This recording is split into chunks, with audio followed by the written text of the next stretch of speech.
Michael, I laid it out rather obviously about what the expectations were versus the words of the Treasurer himself. Inflation gets worse until after this year. Peak hits about 8%, and then magically it's going to fall into the 2s and 3s 12 months later.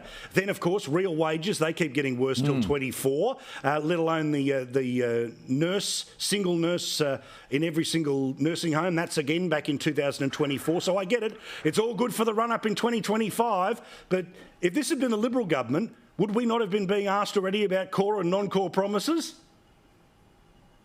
Absolutely. Look, I've said for weeks now, this bloke's just like a commentator. I mean, and again, I watched him today, I watched him yesterday. He's telling us all the bad news, and now we see that the welfare budget's going up. Well, we knew that was going to happen because some of the benefits are linked to the CPI. This fella has to start making some hard decisions, and that is about curbing government expenditure. That's what he's got to be judged by. Otherwise, he's just got a massive blowout everywhere. The NDIS in particular. I mean, Bill Shorten can't control it. The government can't control it. This just bloke tells us what the daily news is with the budget. Oh, it's going bad here. It's terrible there. It's awful somewhere else. And America's terrible and Ukraine, etc. We know all of that, Jim. Start taking control. He's like a, an aged pensioner in the back row of the tram, just, watching the world go by. Let's see him make some strong decisions and be a treasurer and not just a passenger, mate. That's his trouble so far. Yeah. Now, Stephen, what do you think is going to be of what has been publicly put out there? What is the bravest decision? What is the biggest example of the big, brave decision? Because I've laid out the ones that I think it's moving towards. We've talked about before about tinkers on childcare and the rest, but what is the genuinely brave, reform, pull our horns in decision here?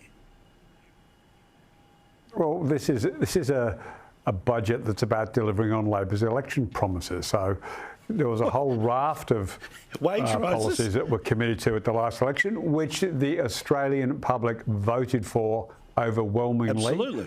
Given the amount of seats you only got 33%. They didn't vote for it that overwhelmingly, mate. You got your lowest primary vote in living memory, Michael. So 33 is not overwhelming, Stephen. Just get back in your box. Underwhelming. All right. The Liberals were overwhelmingly rejected by the Australian public. Let's leave it at that instead. Notice Michael's quiet now because it is true.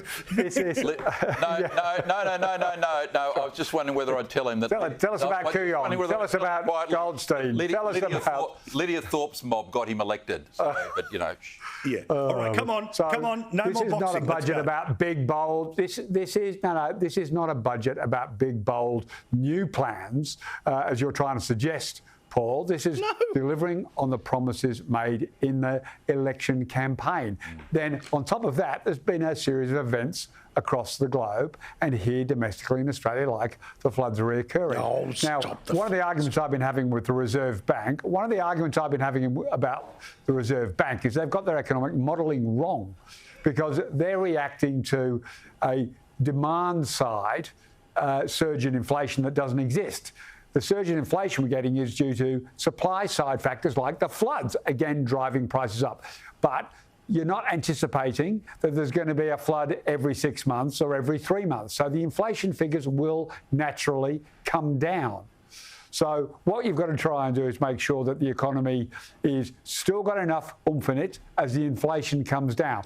But for the Treasurer to tell the truth that if these events are leading to higher prices is just simply the truth, Paul. It might not be the truth people want to hear or you want to hear, and you then go, right, Labor's failing to deal with cost of living because the floods turned up. And it really, that's it. It just washes over people. We know why they've lost control of inflation. It's the floods. Don't worry about the fact that the floods have only arrived in the last week. Yeah, but your government hasn't receded yet. You're 6 months from 9 years.